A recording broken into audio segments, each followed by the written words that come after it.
All right, everyone, we're going to go ahead and get started, and some other folks will probably hop on, and we welcome everyone. Thanks so much for being here. This is the third climate justice webinar in a climate justice series. Thank you all again for being here and for our two presenters that are doing such important work. This is happening when there is lots of folks in the South Central region and other parts of the country are facing severe weather, a big ice storm. So, you know, we all know that we're continuing to be involved in these emergencies and disasters, while also trying to work on resilience and equity. So these are challenges that I know folks in this space are all dealing with. So thank you all. We actually had one presenter today from the West Street Recovery Organization, Ben Hirsch, who couldn't be here because of the inclement weather. So I'm going to go ahead, and I have a few slides just to get us started, but it'll be very brief. I'm Simone Domingue. I'm a postdoctoral researcher at the University of Oklahoma. My computer a little bit slow. Apologies for that. And my Zoom keeps saying that it's, I'm not really sure why. Let's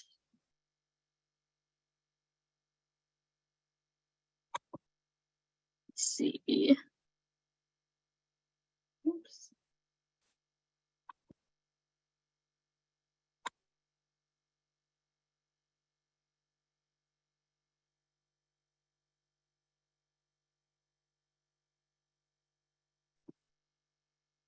Kayla, I think my do you think you could pull up the slides?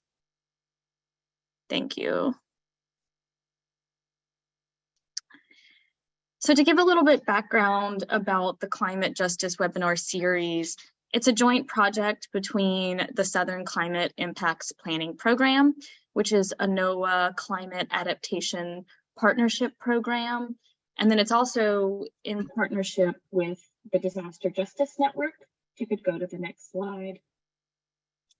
The Disaster Justice Network is a network of community leaders, advocates, researchers, students, practitioners that came together in Louisiana following Hurricane Laura, Zeta, and Delta.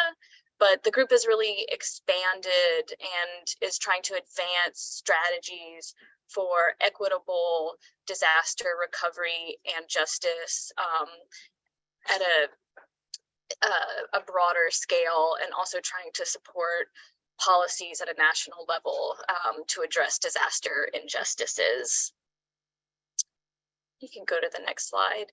You can check out our last two climate justice webinars on SCIPP's webpage, and Kayla will put in a link to the chat if you're interested. And then, of course, you'll also get a follow-up email with this information as well. And so today we are talking about Hurricane Harvey aid inequities, particularly for people of color communities. We have Julia Arduña from Texas Housers and Melissa Villarreal from University of Colorado Boulder. And I'm just going to give a brief introduction of those two folks, and then they are going to talk just very briefly about themselves and their work and add to my introduction, and then we're just going to get right into a discussion. And so please feel free to put questions into the chat or utilize the raised hand function. I'm gonna let's see, I'm gonna stop sharing my screen for a moment. Oh yeah, that's right, you're viewing thanks, Kayla. And I just want to give a quick introduction about these organizations. Texas Housers have been monitoring disaster recovery in Texas for decades. Their previous work has prompted important changes to recovery mechanisms, and they continue to hold state actors accountable, most recently with their Title VI complaint against the GLO's discrimination of BIPOC communities. Julia Orduña is the South Texas Regional Director at Texas Housers. She's been working with survivors in Houston since 2019 as they navigate the cumbersome government-funded assistance programs. It's through collective learning and public engagement that communities can amplify their voices and ask for change. Julia holds a Bachelor of Sciences and a Master's of Public Administration. And then we also have Melissa Villarreal. She's a PhD candidate at the University of Colorado Boulder in the Department of Sociology. Her work centers around post-disaster recovery processes for vulnerable populations. She's been studying the long-term housing recovery of Mexican origin immigrants in Houston, Texas after Hurricane Harvey. She's also a graduate research assistant at the Natural Hazards Center, and she's also a William Anderson Fund fellow. So I'm going to go ahead and let Julia or Melissa, whoever wants to jump in first, to talk a little bit more about yourself and your work, and then we can get right to a discussion. I don't mind going first. Hi, everyone. My name is Melissa. Like Simone said, I am a PhD candidate at the University of Colorado Boulder. I found myself doing this work or studying this because I grew up in Houston and had to deal with pretty severe hurricanes since I was very young. Nothing that affected my family as much as Harvey did, but it was still something that was always on my mind. And then I realized disaster research is an actual field, like there are people doing this work. And so that's the route I went. And then during the first week of my PhD program is when Harvey hit, and it was my first time being out of Texas and away from my family. And so it kind of, long story short, led me to doing this research on Harvey and looking at Mexican immigrants. My parents are Mexican immigrants.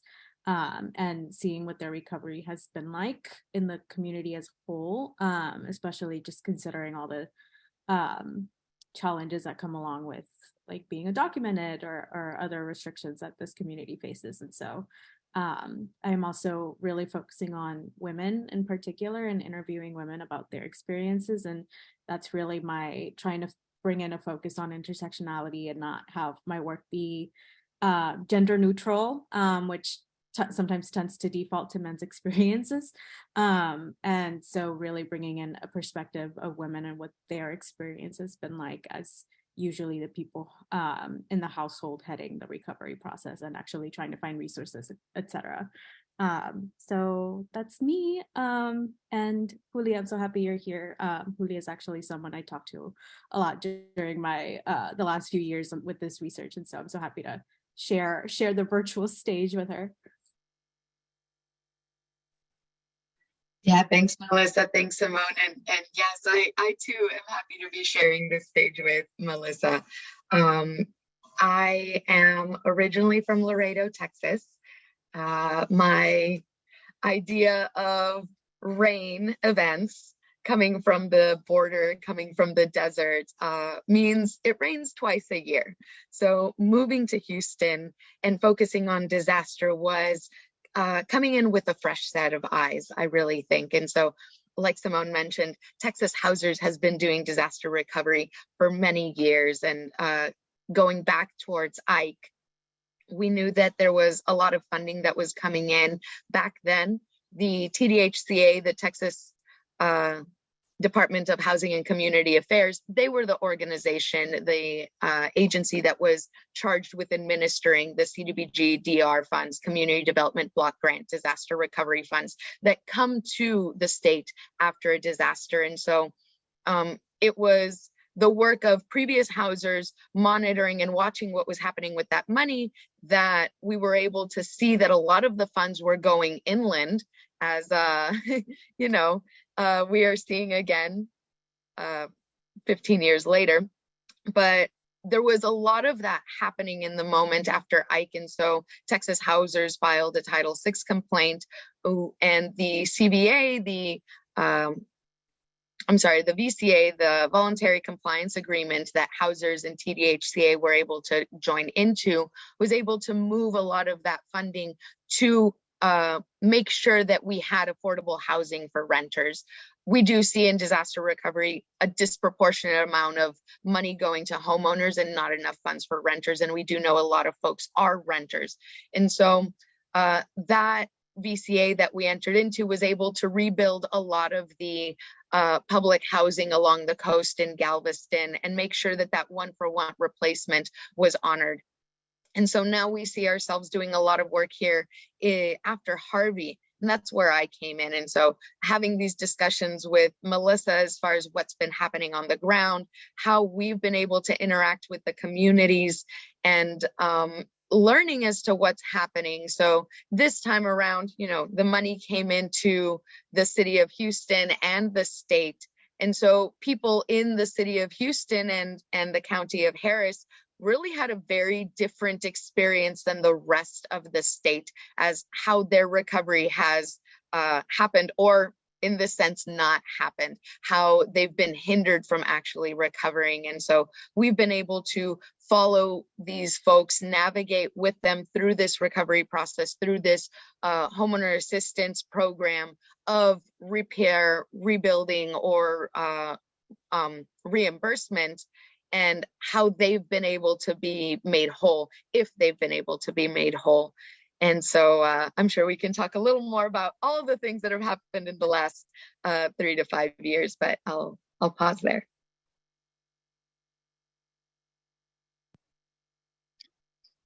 Yes, thank y'all so much. And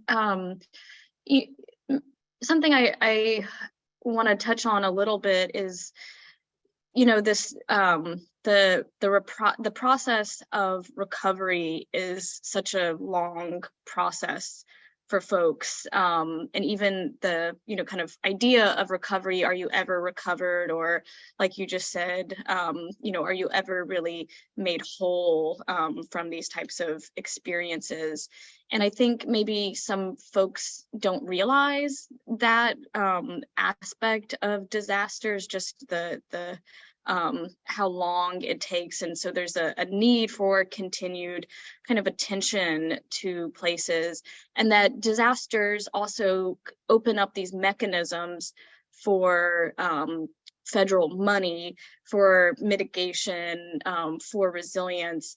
And we're all just really interested in, how can we, and by we, stakeholders, folks from researchers, agencies, people, advocates for communities, organizers, what are some of the things that we can do to be pushing for accountability, to see that money going to people that were the most impacted, or, making sure that some of those structural biases, are not influencing funding allocation. And it sounds like what we're seeing in Texas has been a lot of bias. And so anyway, if Melissa or Julia, if you want to talk a little bit more about what recovery means for the communities that you're working with, and we can start there. Sure. Yeah, that was my mind went to several places as you were asking the question. And, I think that in the experience that I've had jumping in, like I mentioned, I came in 2019. Harvey happened in 17. FEMA funds were already dry by the time that I was in Houston. And so we were in this gap between the FEMA funds done and the long-term recovery money almost here, not yet here, just starting. And so I do remember when we first got together, the Harvey Forgotten Survivors Caucus. And so this is a community group of homeowners and advocates that came together asking questions specifically about this homeowner assistance program, HAP. And so we start finding folks that are applying to the city, applying to the state in other places. In Harris County, they had their own program, so applying to the county. And everyone had different questions, everyone had different experiences, everyone was getting different answers from their case managers. And so this caused a lot of confusion as to what was and was happening in the programs, what people were allowed to get. And really, it was because there weren't a lot of answers. I think at the beginning, we were just getting, yes, this is happening. Yes, you're going to get help. Yes, we're going to help you through all of this. But no real steps as to how that was going to happen.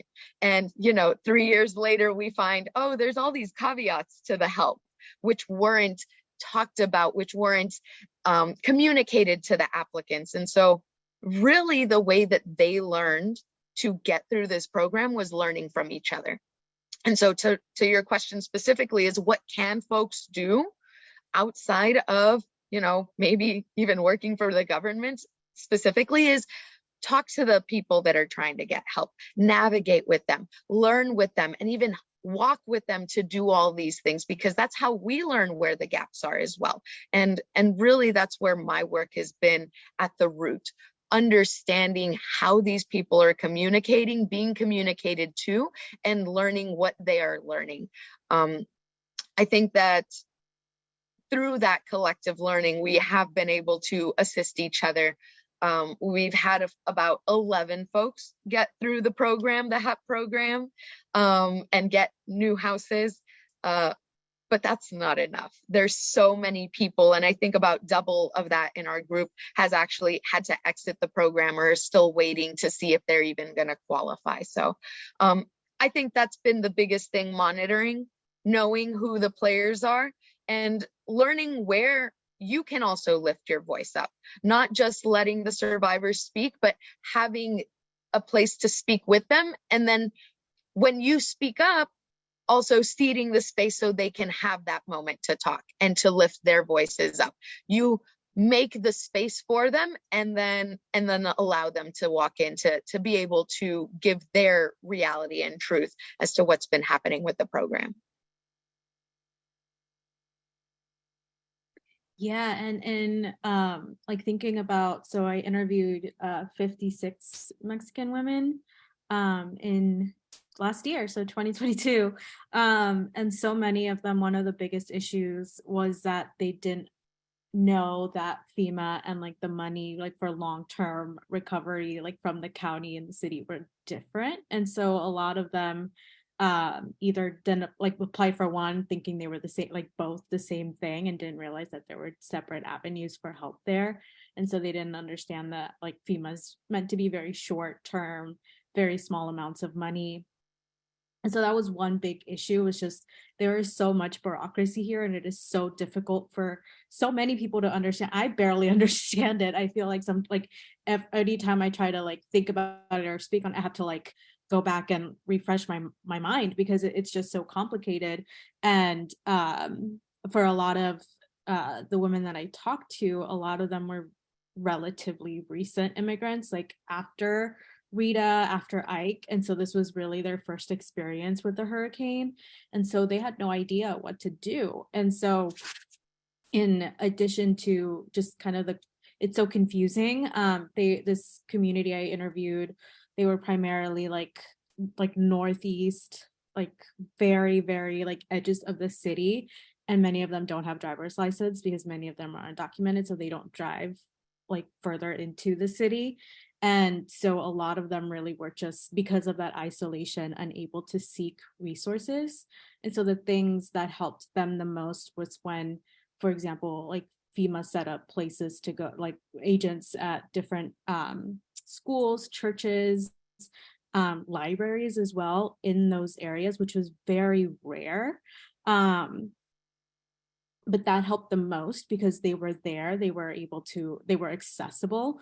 People that weren't aware of that would then hear from their neighbors like, oh, there's somebody here at so and so place, we can go. And so a lot of them, they would get together with the one person who had access to a vehicle and kind of all drive there together, which is a lot easier driving 5 minutes in the same area to somewhere you're used to going than taking a risk without a driver's license and driving to downtown or somewhere like closer to the city center.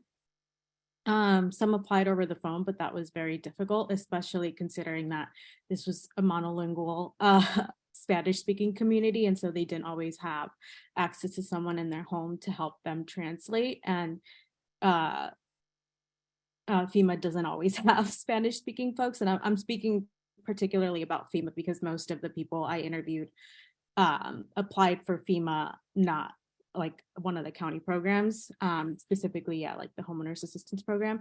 And I can think of one person that did, and in 2022 was still waiting, was still going through the process. And so, I mean, that was 4 or 5 years later after Harvey hit, and they were still trying to figure out what to, like, if they were going to get help and what that help was going to look like. They weren't sure if it was going to be, let's tear the house down and rebuild it from the ground up, which they didn't really want to do, or just fix the parts that needed to be fixed.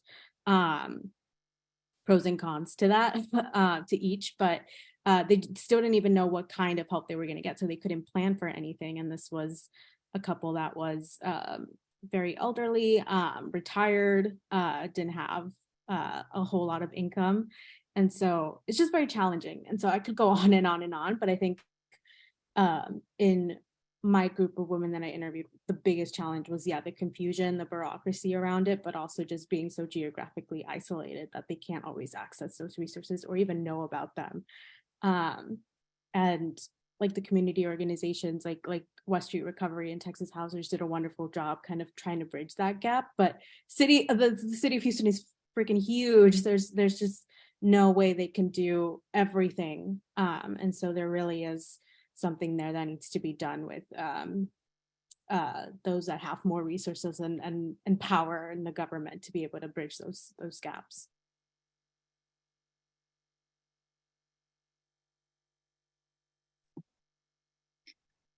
I was curious to follow up questions that I have.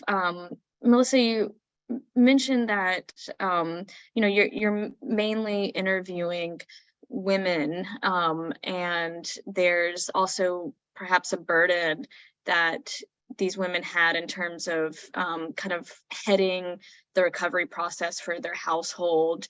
And I thought you said this also really important statement about if your work is not gender neutral, because if your work would not dive so deep into the intersection of gender and ethnicity and these other factors, it might really reproduce a perspective from like a male perspective or a more privileged perspective. And I was wondering if you could talk a little bit more about that. Sure, yeah. So I to add on to the refresher you just gave, I really came into this knowing that I wanted to have some kind of focus on gender. Just there's so much research on disasters where the experiences really are different for different genders, and a lot of the research really is focused on men and women, with a lot more coming out focused on binary folks and other folks and disasters. But those experiences really are different due to a variety of different reasons. And in this case, I really wanted to see what it was, because a lot of the research actually shows that women are in the households tend to be the one doing the work of applying to things, finding resources, while men sometimes do the more like quote unquote like outside labor, right? Like actually rebuilding, and like the women kind of have to take on this like third shift if they are working and they have kids, which those two are like two different shifts. They now have to take on a third one to try to manage their recovery in the household. And a lot of that work is actually on white women and white households. And so I really wanted to see what that looked like in these households, and households with a community like of Mexican immigrants, and what their experience was like. And I found that a lot of it was very similar. A lot of them were managing those their recoveries at their homes, like trying to apply for different things. And even beyond that, just the like day-to-day budgeting kind of falls on them. So they're the ones who actually know like the financial realities of their household, which whether or not they worked. So even if they didn't work, but their husbands, all of these women had husbands, and they had male partners. Even if they weren't the ones that worked, but their husbands did, their husbands kind of just brought the checks, and then they were the ones to manage all the budgeting. And so there were cases where sometimes they said, my husband doesn't even realize how precarious our financial situation is. They don't understand why I'm spending so much effort trying to apply for help, because he doesn't realize that we barely make it month to month, week to week, or whatever. And so the fact that we just had this huge hit, they don't even realize how big of a hit it has actually been. And that wasn't everyone. I'm not trying to generalize it to every single household, but it was something that happened often enough that was very interesting. And in addition to like taking care of the children, especially if when we come into, so many weren't quote unquote recovered still like to now, but the pandemic started in 2020. So then you had also children having to stay at home, and they had to then figure out, well, how do we get technology for them? How do we bring in this whole new cost of getting internet, getting laptops, try like phones, something so that they can actually be, on virtual school? And how do I make sure that they are moving forward? I'm still trying to move this Harvey recovery stuff forward at the same time. And now I've lost my job, or my husband has lost his job. And sometimes both parents would be at home. And even then, the women were the ones who were in charge of really managing the kids during that time. Anyway, even though both parents were at home, which was very interesting. And so that just, it adds a whole other challenge there of just mental health issues, stress, so many different challenges. Also challenges if you are bringing in the documentation aspect to it as well, where sometimes the women did not have documentations, but their husbands did. And so they had to then figure out how to apply for things without that social security number, because they didn't want to tell their husbands that they wanted to apply for help, because their husbands didn't realize how precarious the financial situation was in the home. So they were anticipating that the husband would say, no, don't apply for that.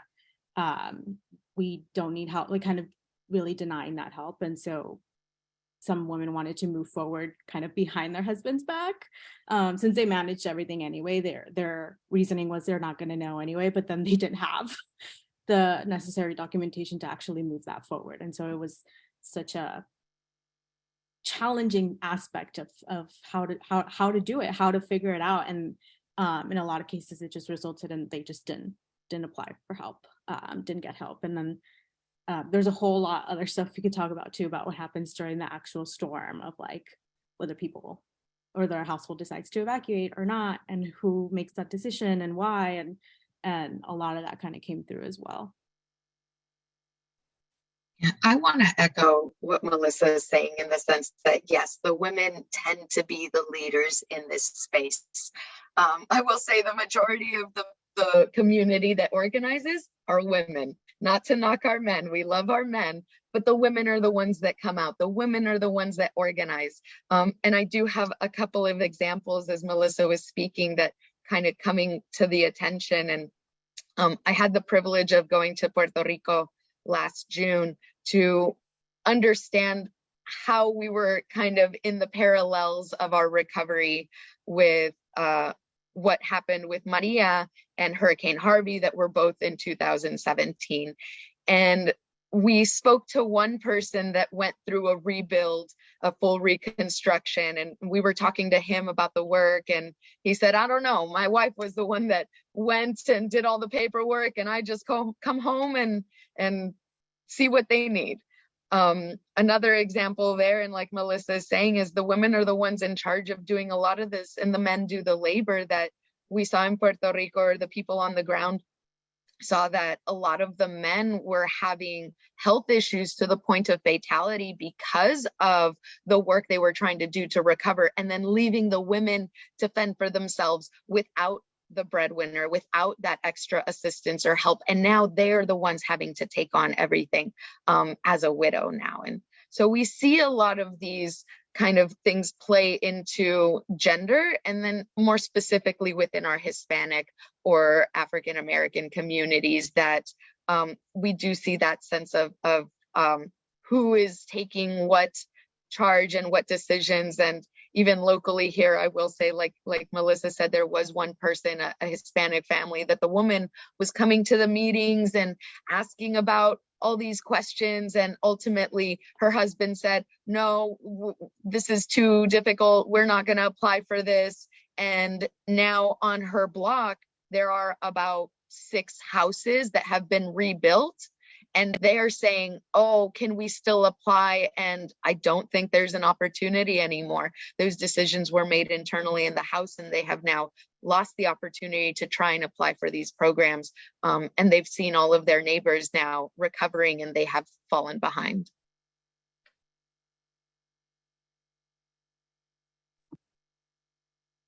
Wow. Yeah.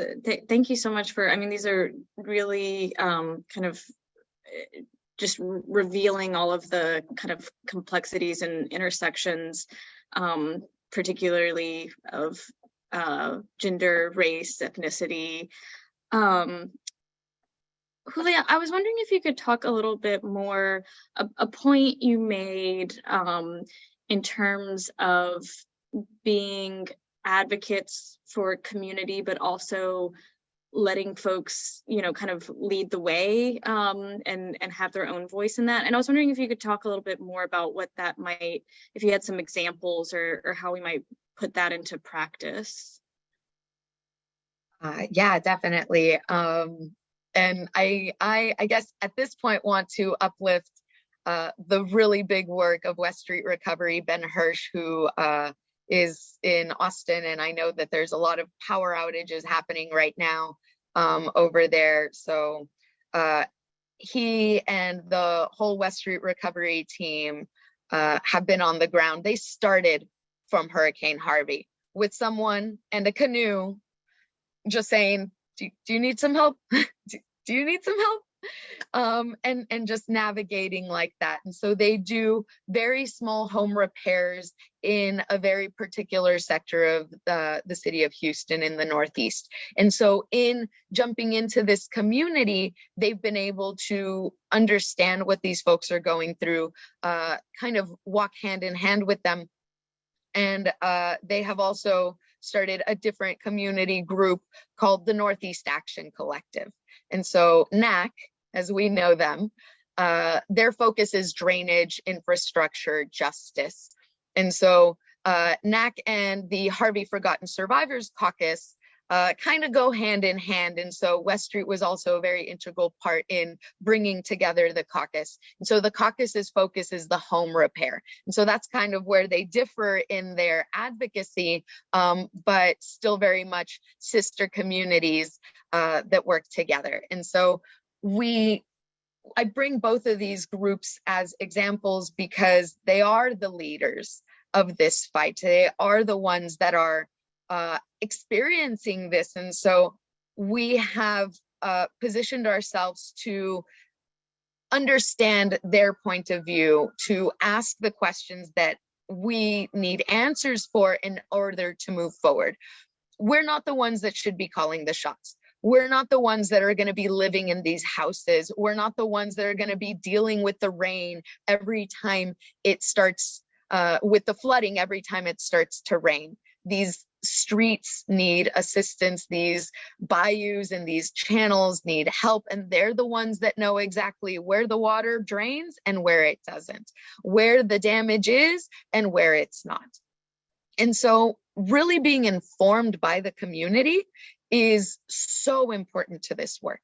You can't just walk into the space, and me, especially being a foreigner here, coming in 2019 and saying, I think this is what we need to do. No, that is not the way that it goes. And that if you are trying to be equitable and if you're trying to actually help and not just be a leader here, I think that's where we need to take a step back and humble ourselves in our privilege and say, what do you need?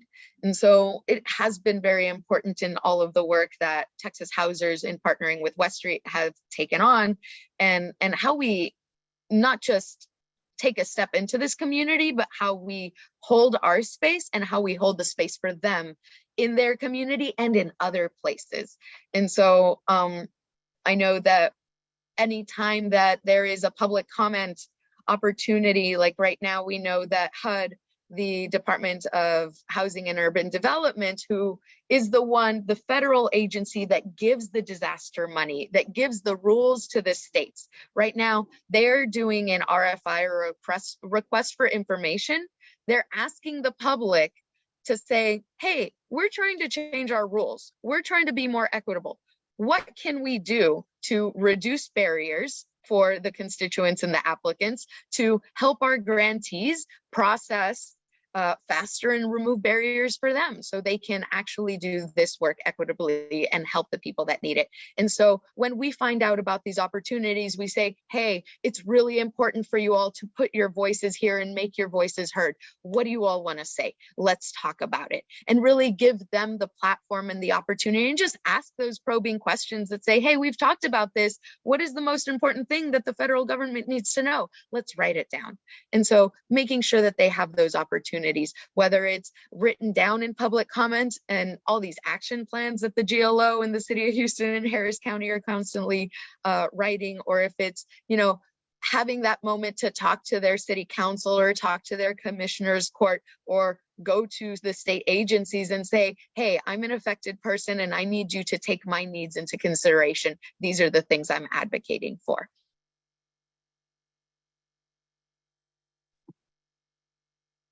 Yes, thank you so much for that. I want to go ahead and just make sure, does anyone in the audience have a question? Go ahead and feel free to unmute yourself or pose it in the chat. Use the raised hand function.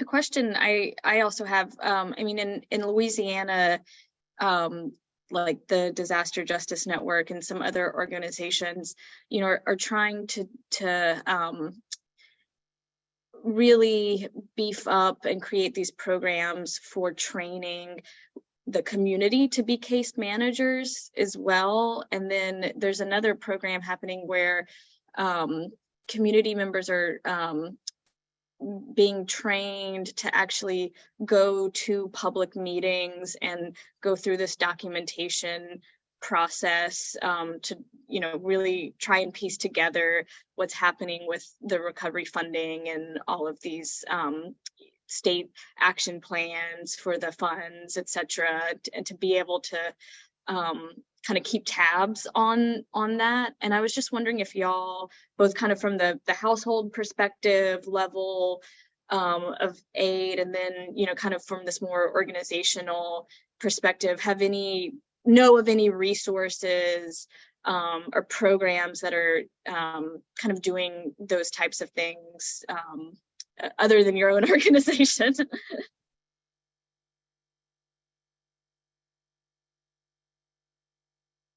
I don't really know. Yeah, other organizations that are really doing that work. I mean, I'm starting to analyze a lot of those state action plans myself for my own dissertation, to really get what are the eligibility requirements that are going into that, kind of the minutia of a lot of those state action plans and other kinds of disaster recovery policies that are available. But I don't really know other organizations kind of really trying to do that work. Julie, I don't know if you are familiar.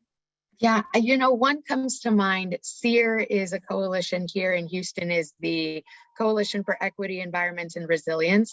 And I know they've done work in training people how to do public comment, finding those opportunities in telling folks what things are coming up that are important. I know the TCEQ, which is the Texas Commission for Environmental Quality. I think alphabet soup here. And so that's been, they are environment and resilience organization. And so what are we doing and where are those opportunities? They've done information about like historics of like where Houston, where's the past, where's the present, and where are we going, and moving us forward. And so I do think there are some organizations that are out there that are talking about these things, that do trainings. I think, a lot of this may come from also voter engagement organizations that do a lot of that engagement in how to speak to community or how to lift your voice up. So I think those are opportunities. Maybe, again, we're talking about intersectionality and all of this. I think a lot of these other groups maybe not talking about disaster, but have some of those know-hows that we can learn from as well.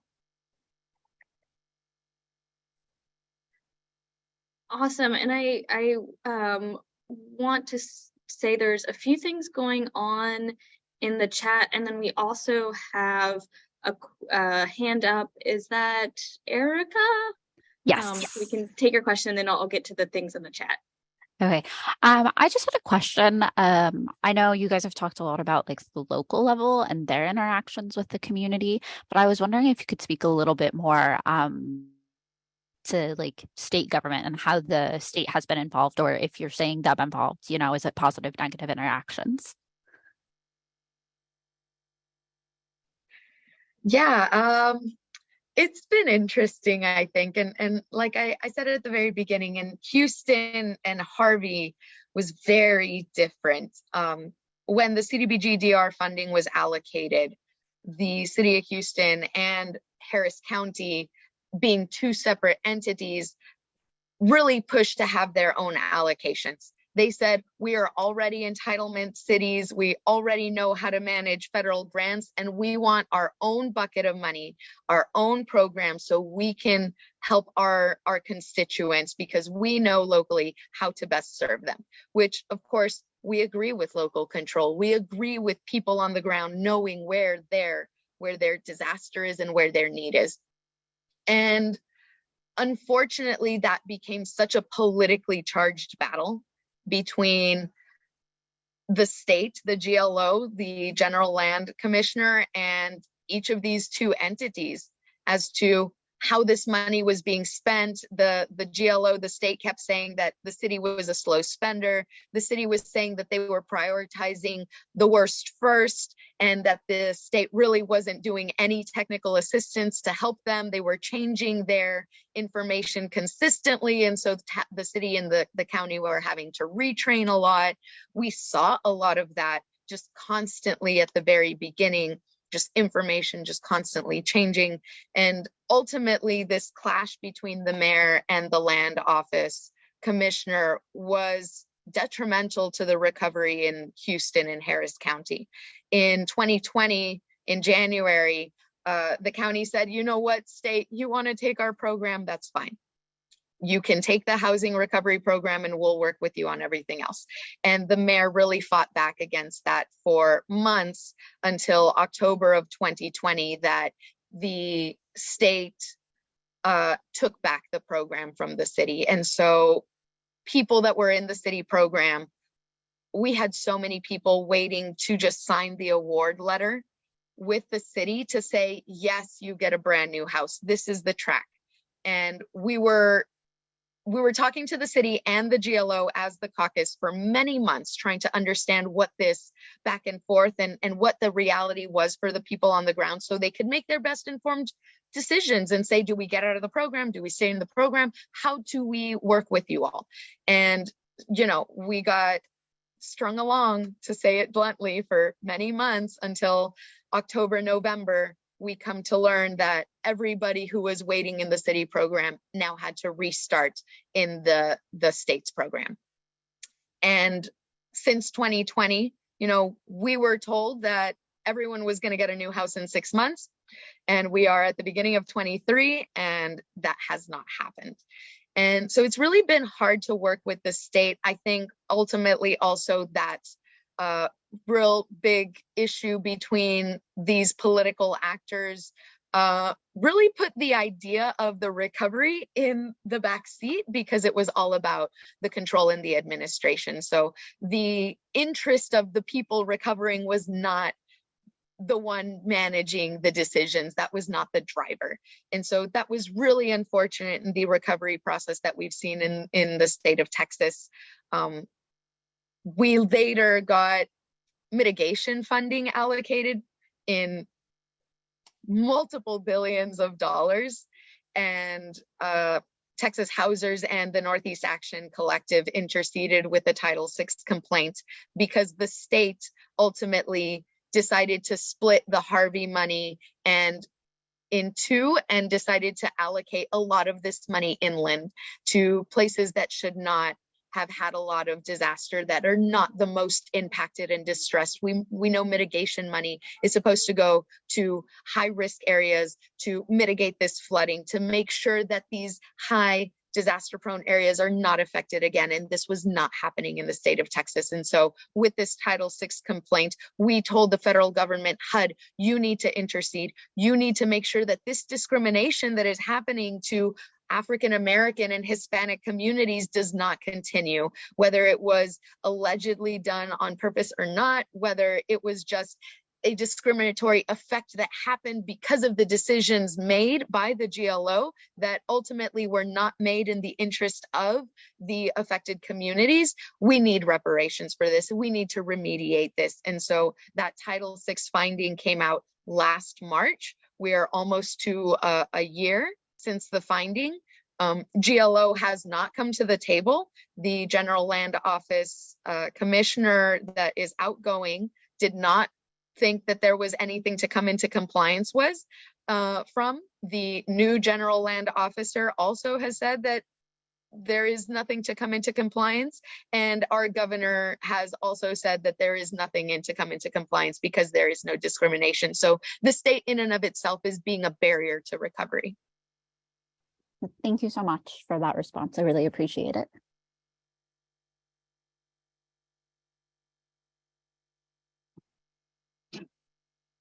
Do we have any other follow-up questions about that? I know it's kind of a timely issue that is unfolding right now, and for your organization, Leah.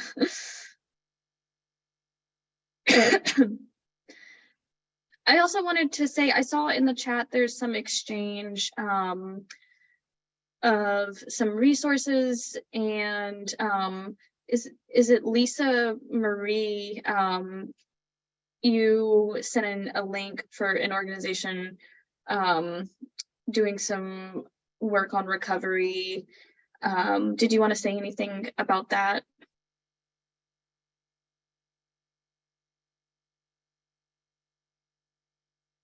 Or also, okay. And Jason, did you want to have anything else to follow up on in the chat? Yeah, I don't know if you can hear me or not, okay? We can. Okay, great. Well, as I said in the chat, I'm a social science researcher, and my background, and I'm doing right now a project on my own on preparedness and helping communities kind of prepare to prepare, kind of, and it kind of bleeds into the recovery conversation about what has been discussed inequalities and also for people with challenges and disabilities as well. But I'm doing this whole project by myself, and I would love to share it with anybody that would be interested. And I just feel getting into the community and the local level and helping the community understand will also help the FEMA process and getting also the state and also the federal process might go a little bit smoother, maybe. Thank you. Yeah, Jason, thank you for the work that you're doing. Community preparedness is so important. And I think that's another thing that West Street has done very well, and we've been able to participate alongside with them. How do we create our own response and recovery if we cannot wait for the government, if we cannot wait for police and rescue to come with their big trucks in the middle of a rainstorm when the water is waist high? How do we respond to ourselves? And so I'd love to learn more about what you're doing. I know West Street has done hub houses and saying this is the space with a battery, a generator, some supplies, water, food. And if anything happens, the community knows, the neighborhood knows that's where you can go. Love to learn more about what you're doing. Absolutely. I'll be sure to send you an email. Thank you very much.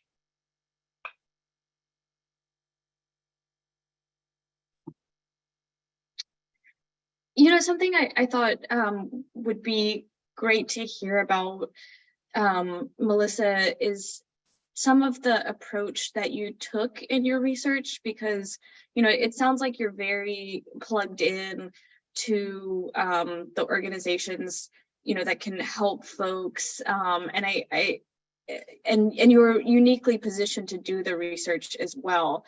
And so I was just wondering how you kind of thought through how to do the research in a really ethical, sensitive way with disaster survivors in the social sciences right now, and interdisciplinary fields. There's a lot of projects that are asking for community engagement, but we don't always know if we're doing it in a way that is really grounded in that reciprocity, and kind of doing good for a community and not being extractive. So I'd love to kind of hear a little bit about how you approach that as a researcher.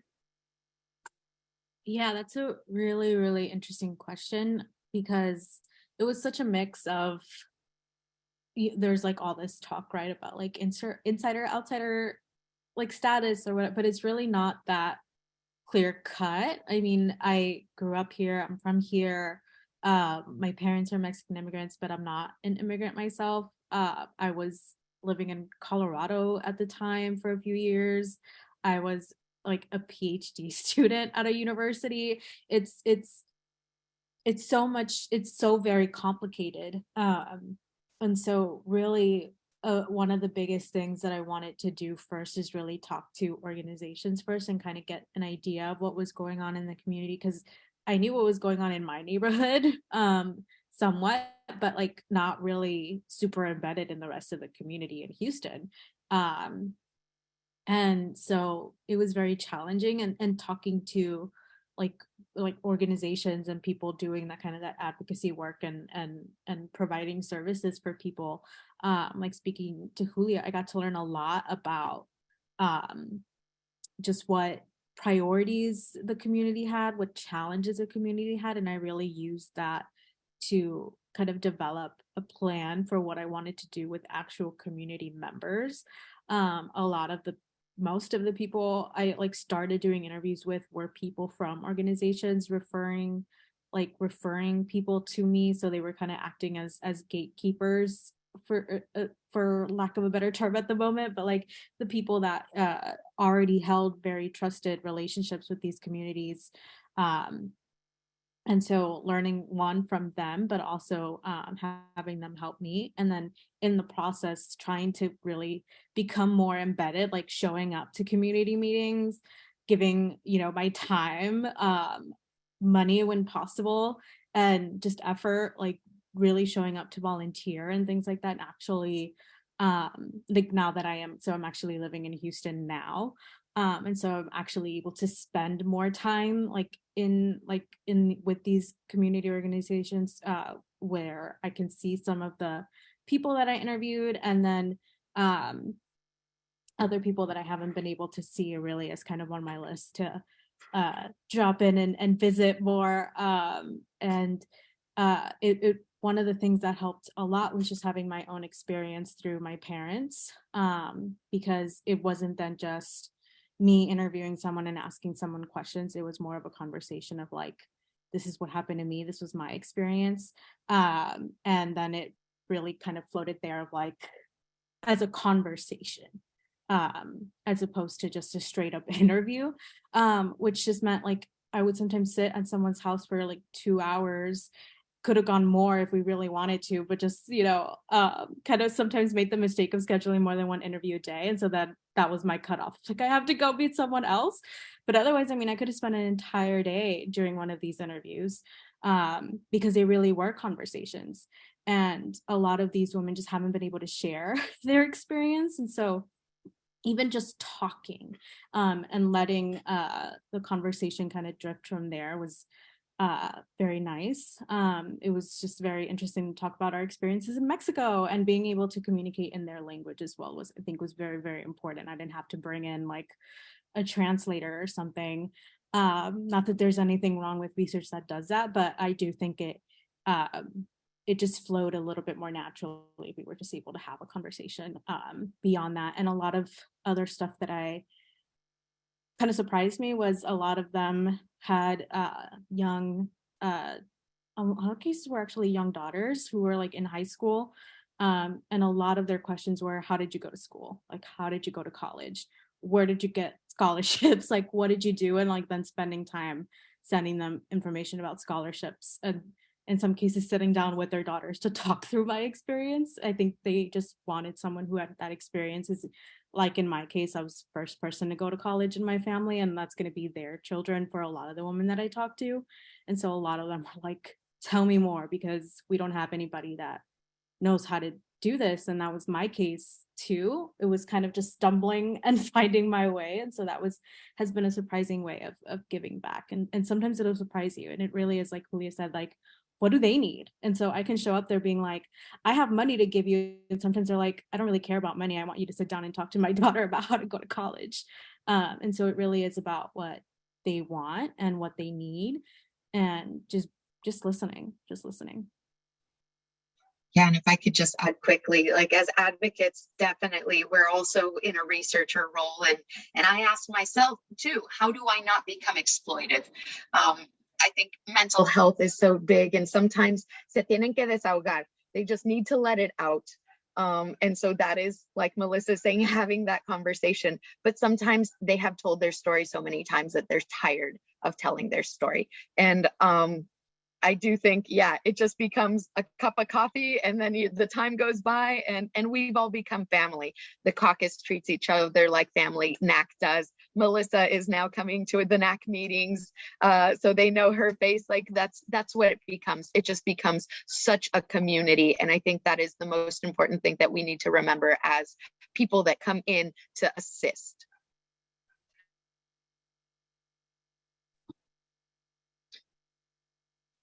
Well, thank y'all so much for sharing your time. I do want to say, if you have time, there is a short evaluation you can fill out for the webinar, and we'll drop a link in the chat for that right now.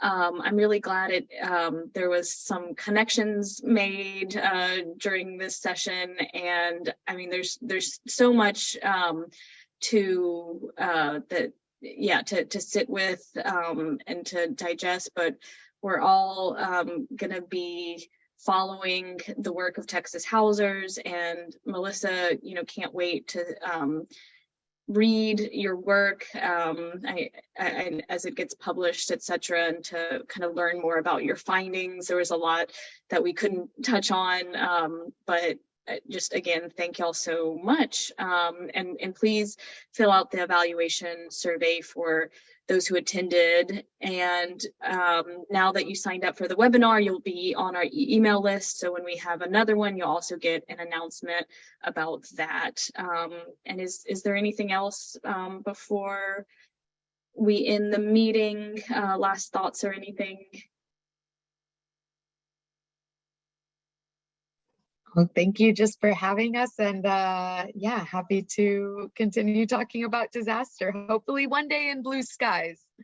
Yes, exactly. And shout out to Ben who couldn't make it because of no power. And so hopefully we'll be able to have another conversation with him in one of these webinars, because he definitely has a lot to share through West Street. Awesome. Well, thank y'all again so much, and thanks everyone. Have a good Friday weekend. Yes, hope it's good. Thank you. Thank you. Bye.